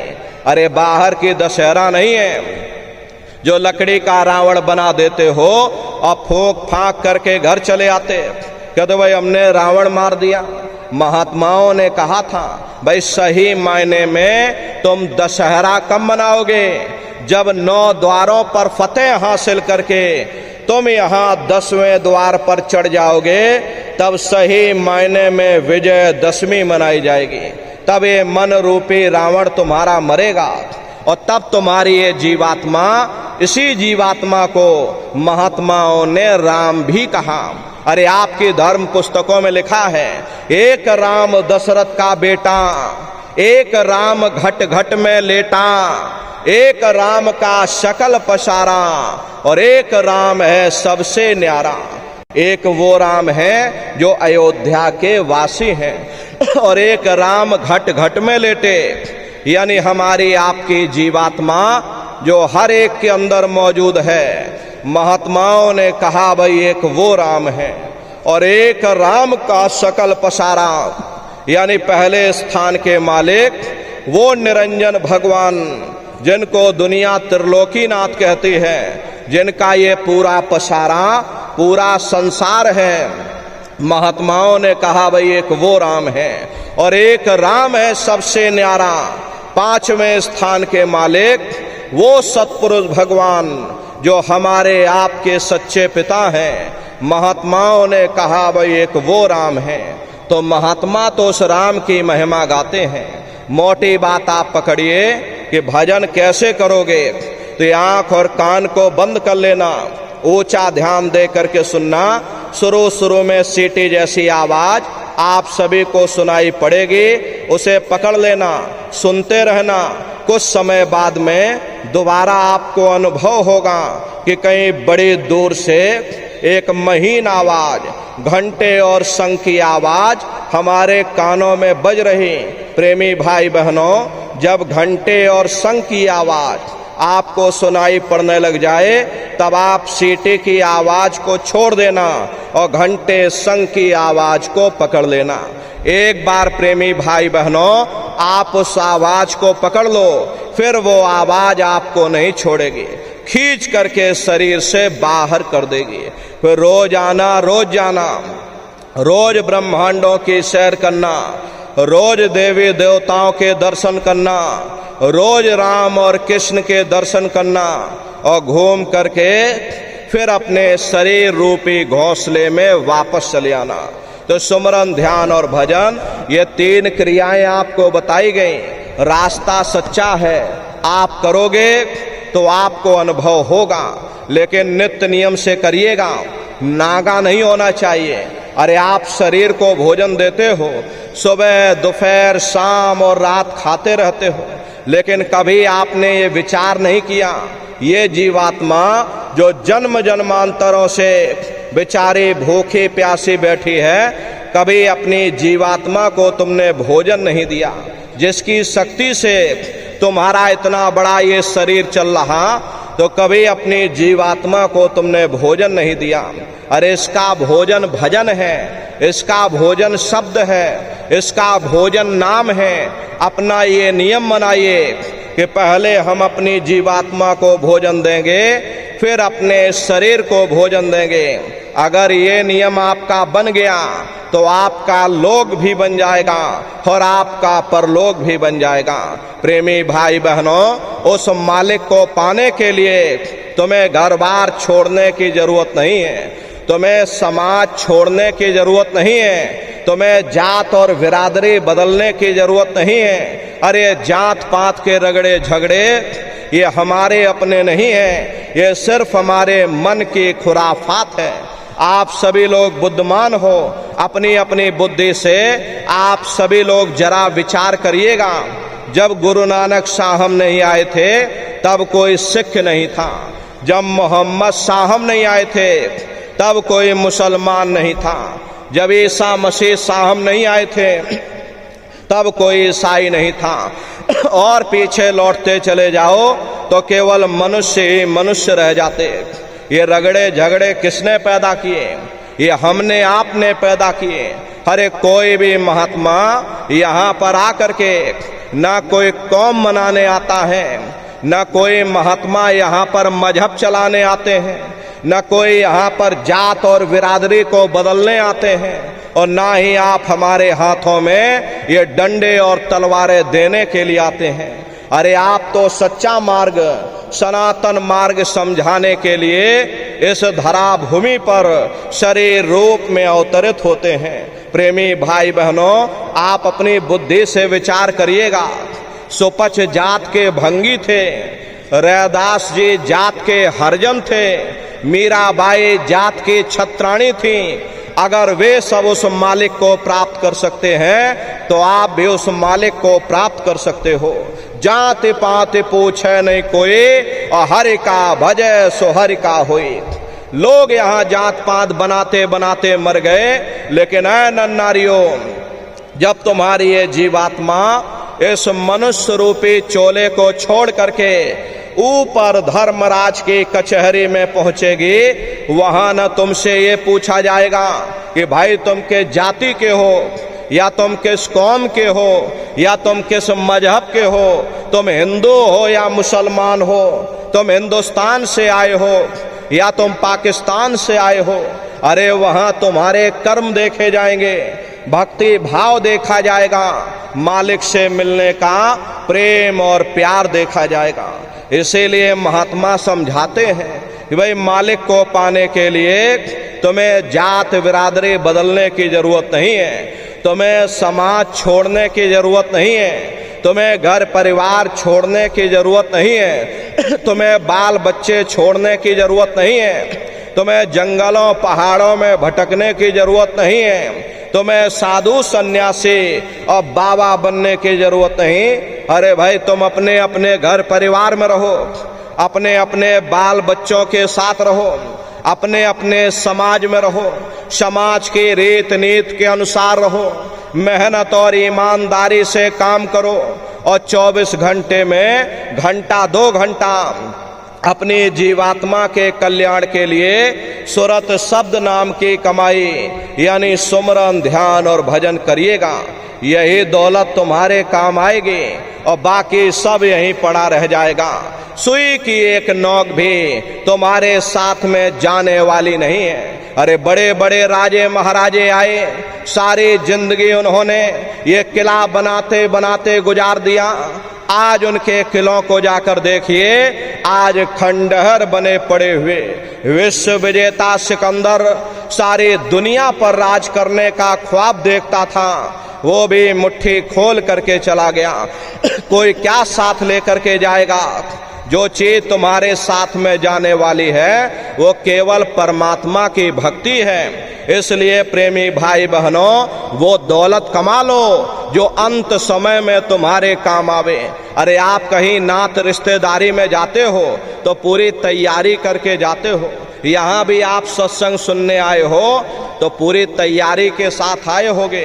भाई कहाँ जाना है, कैसे जाना है, साइकिल से जाना है या मोटरसाइकिल से जाना है, रास्ते के लिए क्या क्या सामान ले जाना है, गर्मी का मौसम है, ठंडे पानी की बोतल भी ले जानी, ये हाथ वाला पंखा भी रख लेना।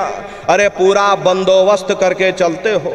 फिर आप ये कैसे भूल गए इस शरीर को छोड़ करके हमें कहीं और भी जाना है। किस राह जाना है, कैसे जाना है, कहाँ जाना है, रास्ते के लिए क्या क्या सामान ले जाना, हम लोग कभी उस पर विचार नहीं करते।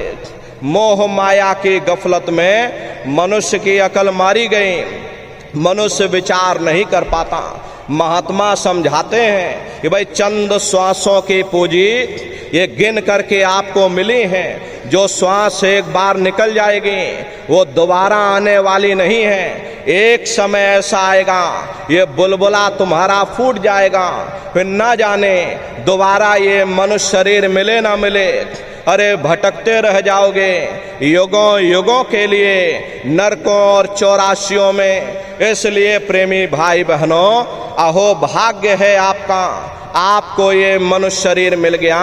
इस मनुष्य रूपी मंदिर में बैठ करके वो आत्मधन कमा लो, वो रूहानी खजाना कमा लो, जिससे तुम्हारी जीवात्मा का कल्याण हो जावे।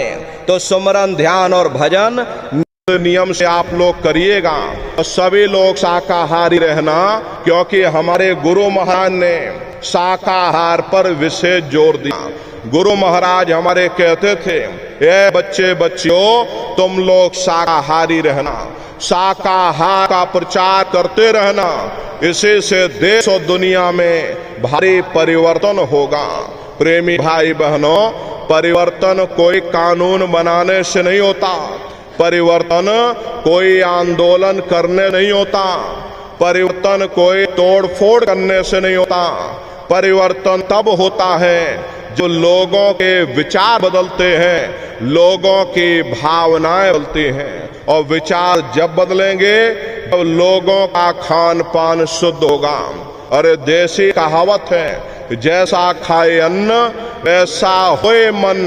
जब इंसान पशुप्रति भोजन करेगा तो उसकी बुद्धि स्वतः ही पशुओं जैसे हो जाएगी, सोच विचार उसका चिंतन स्वतः ही पशु जैसा हो जाएगा। फिर जिस शराब के नशे में माँ बहन बेटी पहचान खत्म हो जाए, उस शराब को पी करके यह कैसे पता चलेगा कि क्या अच्छा और क्या बुरा है। यही कारण है कि आज घर समाज में ये दुनिया भर के अत्याचार और दुनिया भर के व्यवहार फैले हुए। अरे हम लोग मंदिर बनवाते हैं, उन मंदिरों में नहा धो करके जाते, कहते परमात्मा के रहने की जगह है, हमको नहा धो करके जाना चाहिए, फूल अगरबत्ती ले जाना चाहिए। कोई इन मंदिरों में कूड़ा कचड़ा नहीं डालता। अगर कूड़ा कचड़ा डालोगे तो आपस में लाठियां चल जाएंगी। फिर ये जो हरि मंदिर है, ये पंच भौतिक शरीर जिसे महात्माओं ने हरि मंदिर कहा, अरे इसमें तुम हाड़ मांस के लोथड़े डालते हो, इसमें तुम शराब के कतरे डालते हो। अपने बनाए हुए मंदिर की आप कद्र करोगे और परमात्मा के बनाए हुए इस हरि मंदिर को तुमने जीते जी कब्रिस्तान बना दिया तो सख्त सजा मिलेगी। हरे महात्माओं ने लिखा है कि तिल भर मच्छी खाई के और कोटि गौदय दान और काशी कवट जा मरे और निश्चय नरक निदान। यदि तिल भर भी मच्छी खा के फिर चाहे कोटान कोट गौओं का तुम दान करो और काशी में जा करके मत्था रगड़ते रगड़ते अपनी पूरी जिंदगी वहां पर गुजार देना, फिर भी तुमको तुम्हारे गुनाहों की सजा मिलेगी, कोई बच नहीं सकता। क्योंकि ये कर्म भूमि है, यहाँ तुम जैसा कर्म करोगे वैसा फल तुमको मिलेगा। देखिए इस कर्म भूमि पर कृष्ण भगवान तक नहीं बच पाए। उस समय बाली को छिप के बाण मारा, वही बाली कृष्ण अवतार में बहेल बन करके आ गया। कृष्ण भगवान के पैरों में पद्म चमकता था, हिरण की आंख समझ करके और हेलिए ने निशाना मार दिया। और जब पास में आकर के देखा कृष्ण भगवान थे, अफसोस करने लगे। लेकिन कृष्ण भगवान ने उसको समझाया कि भाई इसमें तुम्हारा कोई दोष नहीं, उस समय हमने तो मारा, आज तुमने हमको मार दिया, हमारा तुम्हारा अदला बदला पूरा हो गया। राखा और जो जस करे सो तस फल चाखा। ये कर्मों का ऐसा देश है, यहाँ तुम जैसे बीज बोगे वैसे ही फसल काटोगे। इसलिए प्रेमी भाई बहनों, आपसे हमारी प्रार्थना है कि आप लोग शाकाहारी रहिए। अरे तरह तरह की बीमारियां जो आज के समय में आ रही, इसका मुख्य कारण एक ही है, लोगों का खान पान गंदा हो गया। अरे आप अपनी बुद्धि से विचार करिए, इंसानों के खून में जब जानवरों का खून मिल जाएगा, इंसानों के अंदर जब जानवरों के कीटाणु पहुंच जाएंगे तो ना जानवरों की दवा काम में आएगी और ना इंसानों की दवा काम में आएगी। तो परिणाम क्या होगा? ऐसी महामारियां फैलेंगी। इसलिए प्रेमी बहनों, आपसे हमारी प्रार्थना है कि आप लोग शाकाहारी रहिएगा। कोई ऐसा नशा मत करना जिससे बुद्धि तुम्हारी पागल हो जाए और घर में माँ बहन बेटे की पहचान खो दो। अरे आप अपने आप को कट्टर हिंदू मानते हो। अरे भाई, हम कट्टर हिंदू हैं, हमसे बड़ा सनातनी दुनिया में कोई नहीं। हम धर्म के ठेदार हैं, हम राम को मानने वाले और हम कृष्ण को मानने वाले हैं। अरे आप राम को मानते हो और आप कृष्ण को मानते हो तो उनके आदर्शों पर भी चलना सीखो। राम ने कभी नहीं कहा कि तुम मांस खाओ, या कृष्ण ने कभी नहीं कहा कि तुम शराब पियो। जितने देवी देवता अवतार हुए सभी यही कह करके गए कि अहिंसा परमो धर्मा। अगर हमने किसी को बनाया नहीं तो मिटाने का अधिकार हमारे पास नहीं। अरे आप इंसान हो, इंसान का काम है दया करने का, और दया धर्म का मूल है। इसलिए आप जीवों पर रहम करो, रूहों पर रहम करो। सभी लोग शाकाहारी रहना और शाकाहार का प्रचार अपने अपने क्षेत्रों में बराबर रहना। अरे सतयुग कैसे आएगा? राम राज कैसे आएगा? राम राज कोई नारा लगाने से नहीं आने वाला। राम राज कोई भाषण देने से नहीं आएगा। राम राज जब आएगा जब आप लोग धर्म का प्रचार करोगे, और धर्म का प्रचार करने की जिम्मेदारी हम सभी प्रेमी भाई बहनों की है। क्योंकि हम सभी लोग अपने गुरु महाराज के मेहनत और पसीने के जलाए हुए चिराग हैं। अगर एक एक चिराग एक एक गांव में पहुंच जाएगा, ये पूरा गांव प्रकाशवान हो जाएगा, ये पूरा समाज प्रकाशवान हो जाएगा। गुरु महाराज के संदेशों को जन जन के बीच में पहुंचाने की जिम्मेदारी हम सभी प्रेमी भाई बहनों की है। हमारे गुरु महाराज कह करके गए कि बच्चा, गांव गांव में तुम भजन केंद्र की स्थापना करो। गांव गांव के लोग भजन करने लग जाएं, गांव गांव में सत्संग होने लग जाए, गांव गांव के लोग शाकाहारी हो जाएं, गांव गांव के लोग सदाचारी हो जाएं, गांव गांव के लोग चरित्रवान हो जाएं, गांव गांव में लोग मानव धर्म का पालन करने लगे। जब हमारा ये गांव बदल जाएगा तो ये पूरा समाज बदल जाएगा। निश्चय ही कलयुग में सतयुग आ जाएगा। इसलिए प्रेमी भाई बहनों, धर्म के प्रचार में आप सभी लोग अपना अपना योगदान दीजिएगा। देखिए, हमारे गुरु महाराज परम संत बाबा जय गुरुदेव जी महाराज ने एक अच्छे समाज के निर्माण के लिए, चरित्रोत्थान के लिए और लोगों को शाकाहारी और सदाचारी बनाने के लिए 116 वर्ष की आयु तक अथक मेहनत और परिश्रम किया।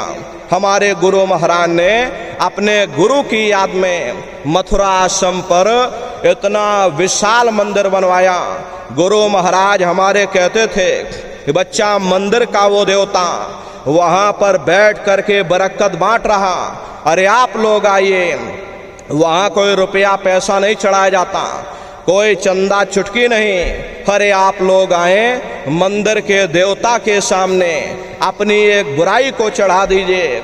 वहां पर बुराई चढ़ाई जाती है कि हम आज से मांस मछली नहीं खाएंगे, हम आज से अंडा शराब का सेवन नहीं करेंगे, हम आज से झूठ नहीं बोलेंगे, हम आज से किसी को धोखा नहीं देंगे।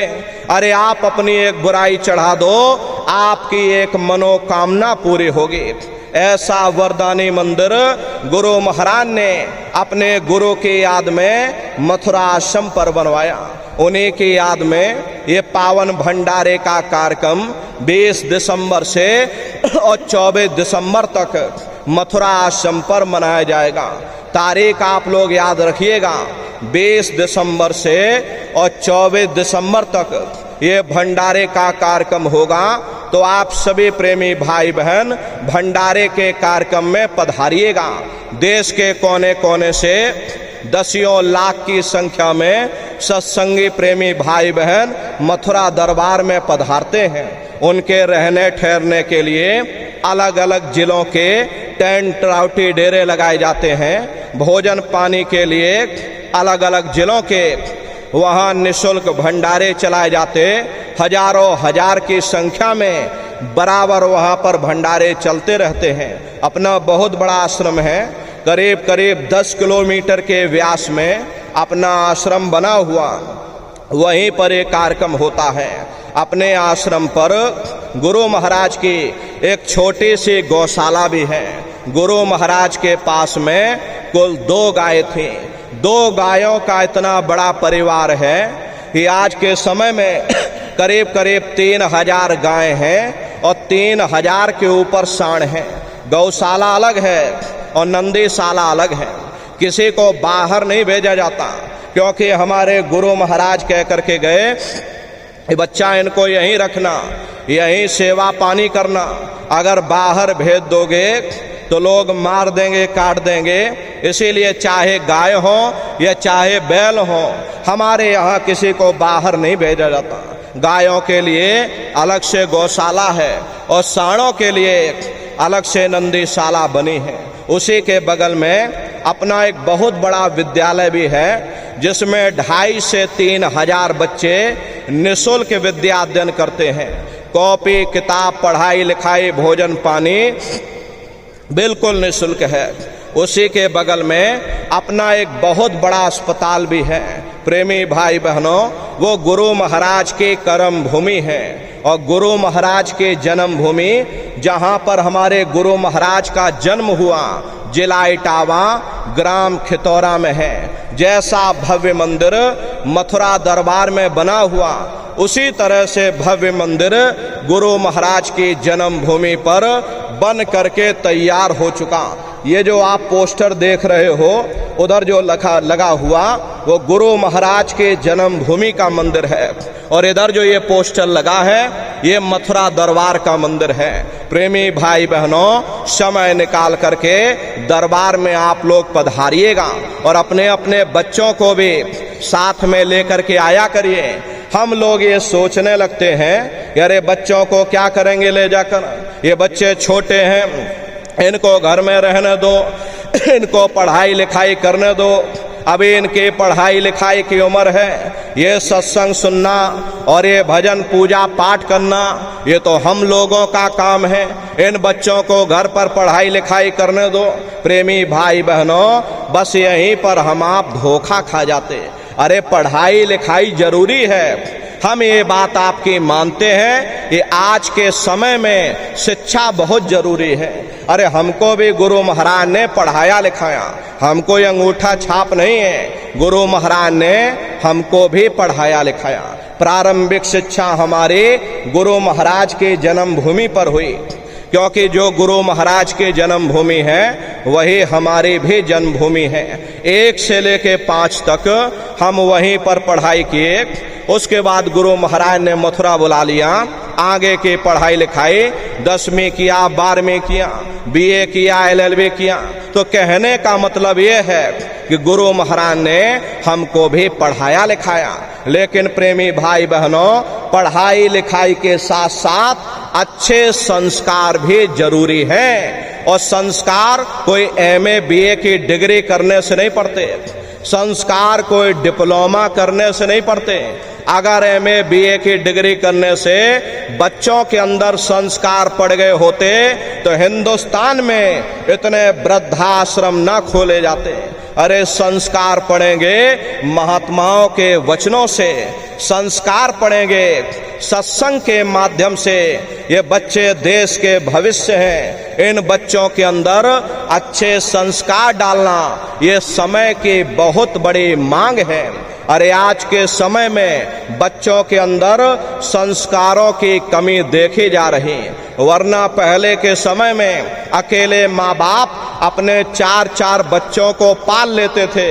लेकिन आज के समय में वही 4-4 बच्चे, वही MA BA और डिग्री और डिप्लोमा किए हुए बच्चे अपने माँ बाप को रोटी नहीं खिला पा रहे, शादी हो जाती है, घर परिवार बांट करके रख दिया, जमीन जायदाद बांट करके रख दी, चूल्हा चौका बांट करके रख दिया, यहाँ तक कि माँ बाप को भी बांट करके रख दिया कि 10 दिन तुम हमारे घर में छोड़ दो और 10 दिन बाद तुम अपने घर में लेते जाना। प्रेमी भाई बहनों, ये संस्कारों की बहुत बड़ी कमी है। ऐ माताओं बहनों, ये बच्चे तुम्हारी धरोहर हैं, ये बच्चे तुम्हारे जीवन की पूंजी है। अरे अपनी पूंजी को संभाल करके रखिएगा। इन बच्चों को आप बचपन से तैयार करिए, इनको आप अच्छी शिक्षा देना, इनको अच्छे संस्कार देना, इनको शाकाहारी बनाना, इनको सदाचारी बनाना, इनको चरित्रवान बनाना। हर इनको भी तुम राम और कृष्ण बना दो। यही बच्चे बड़े हो करके माँ बाप का नाम रोशन करेंगे, घर और समाज का नाम रोशन करेंगे। इसलिए प्रेमी भाई बहनों, अपने अपने बच्चों के साथ, इष्ट मिष्ट परिवार वालों के साथ आप सभी प्रेमी भाई बहन भंडारे के कार्यक्रम में सब परिवार सादर आमंत्रित हैं। आप लोग पधारिएगा और सुमरन, ध्यान और भजन बराबर आप लोग करते रहना। इतना जान लो प्रेमी भाई बहनों, ये रास्ता बिल्कुल सच्चा है। अरे आप करोगे तो आपको अनुभव होगा, दिखाई भी पड़ेगा, सुनाई भी पड़ेगा। अरे आपका लोक भी बन जाएगा और आपका परलोक भी बन जाएगा। इसी के साथ अब हम अपनी वाणी को विराम देते हैं। आप लोगों ने अपना कीमती समय हमको दिया, इसके लिए आप सभी प्रेमी भाई बहनों को बहुत बहुत साधुवाद है। कहने सुनने में यदि हमसे कोई गलती हुई हो, अरे हम तो छोटे हैं, आप सभी लोग हमारी माताएं बहनें बूढ़े बुजुर्ग हमको छोटा समझ करके आप सभी प्रेमी भाई बहन हमको क्षमा कीजिएगा। अभी आप लोग बैठे रहिएगा। एक प्रार्थना जगत में गुरु महिमा है अपार। गुरु कृपा से कितने ही तर गए, गुरु कृपा से कितने ही तर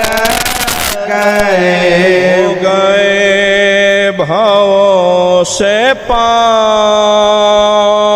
जगत में गुरु महिमा है अपार। हो गए भाव से पार जगत में गुरु महिमा है अपार। गुरु महिमा है अपार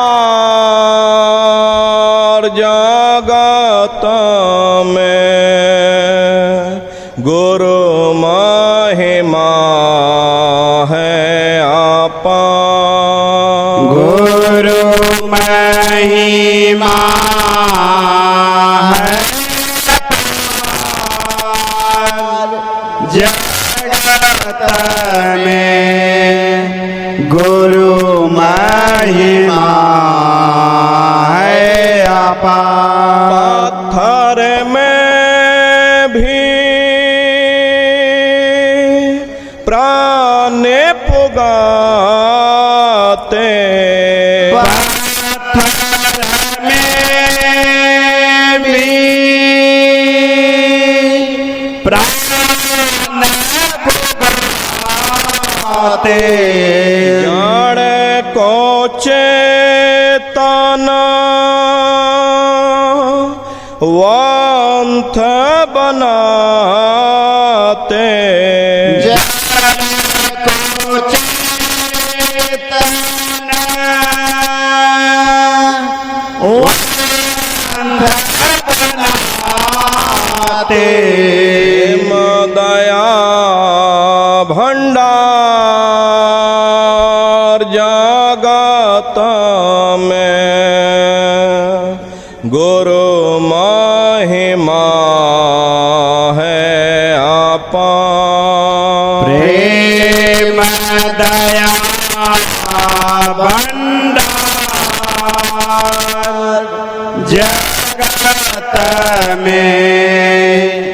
गुरु महिमा है अपार। गुरु महिमा है अपार जगत में। गुरु महिमा है अपार। गुरु महिमा है अपार जगत में। गुरु महिमा है अपार। सब प्रेमी मिला जो ले कर गाओ।